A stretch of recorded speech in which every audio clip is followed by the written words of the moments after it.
Hi అండి, అందరూ దీవాళి మంచిగా సెలబ్రేట్ చేసుకున్నారో లేదనేది కమెంట్ చేయండి. మేమైతే సూపర్ అంటే సూపర్గా సెలబ్రేట్ చేస్తాం. దివాళీ అంటే ఒకప్పుడు ఏంటంటే వంటలు వండుకొని తినడమే అనమాట. ఇప్పుడు ఏంటంటే దివాళీ అంటే లక్ష్మీ పూజ చేసుకోవాలి అని అందరూ అంటున్నారు. నాకైతే ఇంతకు మునుపు అయితే తెలియదు. నాకు ఒక 4 years నుండి అయితే దివాళీ అంటే లక్ష్మీ పూజ అనేసి తెలిసిందనమాట. ఇంకా అప్పటి నుంచి తెలిసిన నుండి అయితే ఇంకా లక్ష్మీదేవికి అయితే దివాళీ రోజు అయితే ఇలా పూజ అయితే చేసుకుంటాము. మాకెలా వచ్చిన వంటలు అయితే వండేసి నైవేద్యాలుగా పెట్టి ఇంకా మాకైతే మా ఆయనకైతే చాలా స్వీట్లు అయితే సార్వాలు ఇచ్చారనమాట. ఆ స్వీట్లో కూడా పెట్టేశాను. ఇంకా కొత్తగా ఇంకా లక్ష్మీదేవి ఫోటో అయితే తెచ్చాను. ఇంట్లో లక్ష్మీదేవి ఫోటో చిన్నగా పగిలిపోయింది అనమాట. అంటే పగిలిపోలేదు, కొంచెం చిన్నగా అయిపోయింది. అందుకని దానివల్ల ఏంటంటే ఫ్రేమ్ అనేది చుట్టుపక్కల పగిలిపోవడం వల్ల నాకు కూడా పక్కన పెట్టేశాను అనమాట లక్ష్మీదేవి ఫోటో. తర్వాత ఇంట్లో కూడా ఫోటో లేదనేసి ఇంకా పెద్దగా ఫోటో ఈ రోజే కొనుక్కొని చిన్న వెండి విగ్రహం ఉంటే అలా డెకరేషన్ అయితే చేసుకున్నాను. ఇంకా అమ్మవారి దగ్గర అయితే లక్ష్మీదేవి ఫోటో పెట్టేసిన తర్వాత వచ్చేసి 2 నెయ్యి దీపాలు వెలిగించుకున్నాను.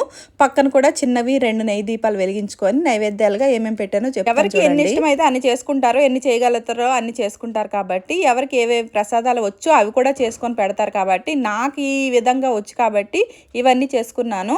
మెయిన్గా వచ్చేసి పులిహోర అయితే చేశాను. ఇంకా పులిహోర, పాయసం, చప్పటి గారెలు, ఇంకా బెల్లం గారెలు, శనగపప్పు బూరెలు, అవేనండి పూర్ణాలు. ఇంక ఇంట్లో స్వీట్స్ అయితే ఉన్నాయని చెప్పాను కదా. ఇంట్లో స్వీట్స్ అయితే అన్ని రకాల స్వీట్స్ ఉన్నాయి. దాంతోపాటు రసగుల్లా, గులాబ్ జామ్ కూడా ఉన్నాయి.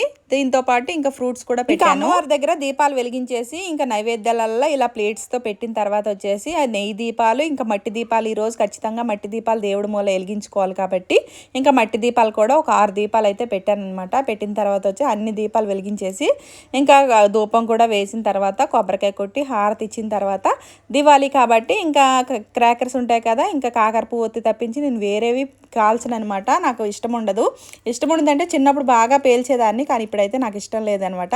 అందుకే 2 కాకర పువ్వుతులు అయితే 2 అమ్మవారి దగ్గర అయితే ముట్టించేసి ఇంకా మా చెర్మమ్మీకి అయితే ఇచ్చేసాను. తర్వాత మా ఆయన కూడా రెడీ అయ్యి ఇంకా మా ఆయన అయితే పూజ అయితే చేసుకున్నారు. పూజ అంతా అయిపోయిన తర్వాత అందరం స్వీట్ అయితే తిన్నాము. అందరికీ హ్యాపీ దివాళీ చెప్పుకుంటా ఇంకా అందరికీ గులాబ్ జామ్ అయితే ఇచ్చాను. మా ఆడబడుచుకి మా ఆయనకి అయితే ఇచ్చాను. ఇంకా మా ఆయనగోళ్ళకి ఇవ్వలేదు. చిన్న బాబు ఉన్నాడు కదా, జలుబు దగ్గు వస్తుంది కాబట్టి ఇవ్వలేదు. నేను కూడా తినలేను, నాకు పెద్దగా నచ్చుతుంది అనమాట. బయట కొన్ని గులాబ్ జాము, ఇంట్లో చేసిన గులాబ్ జామ్ అయితే నాకు ఇష్టంగా తింటాను. సో ఆ రోజే ఇంకా మా మేనల్లుడు అయితే నేవీ నుండి ఇంటికి అయితే వచ్చారనమాట. ఇంకా 6 నెలల తర్వాత 7 నెలల తర్వాత అయితే ఇంటికి వచ్చారు. ఇంకా చక్కగా మేము దీపావళి అయితే జరుపుకున్నాము.